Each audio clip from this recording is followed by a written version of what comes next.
Programang ito ay rated SPG. Striktong patnubay at gabay ng magulang ang kailangan. Maaaring may masiselang tema, lengguwahe, karahasan, sexual, horror o droga na hindi angkop sa mga bata.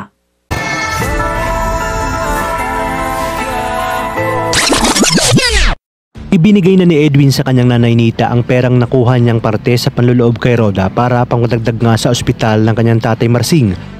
Laking gulat ni Nita dahil sa laki ng perang ibinigay ni Edwin kung kaya't tinanong nito kung may ginagawa ba itong kalokohan.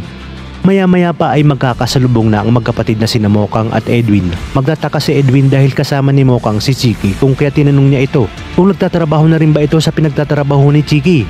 Inabot na rin ni Mokang sa kanyang nanay Nita ang perang kinita niya. Napilitan namang umamin si Mokang na nagtatrabaho na siya sa club na pinagtatrabaho ni Chiki.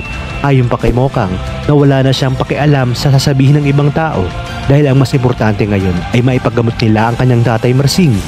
Sinabi ni Chiki kay Mokang na ngayong di na sila makakablik sa bar ni Banjo ay hihingi na siya ng tulong kay Mama Janet para makalipat silang dalawa sa mas malaking bar kung saan mas malaki umano ang kikitain.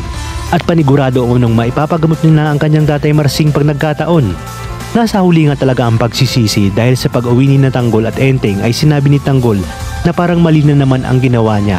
At ngayon umano ay di niya na alam kung paano pa siya makakabawi at mapapatawad ni Mokang. Kaya naman dito sinabi ni Enteng na hindi niya alam kung mapapatawad pa siya ni Mokang dahil tatay umano ni Mokang ang nakataya sa trabahong yun. Kung kaya't dito naisip ni Tanggol na kinakailangan niyang makahanap ng totoong trabaho para maipagmalaki siya ni Mokang at mapatawad. Ang mga dapat nating abangan ngayong Lunes, magsisimula ng maghanap ng matinong trabaho sina Tanggol at ang kanyang tropa. Ngunit tila mahihirapan sila dahil hindi sila nakapagtapos. At dito na rin mangyayari ang muling salpukan ni Ramon at Rigor dahil tatambangan ito ni Severino upang mabawi ang briefcase ni Ramon. Sa inyong palagay, tuluyan na kayang mababawi ni Ramon ang briefcase na hawak ni Rigor? At malalaman na rin kaya ni Rigor na buhay pa pala si Ramon at ito ang sindikatong nagmamay-ari ng drogang hawak niya?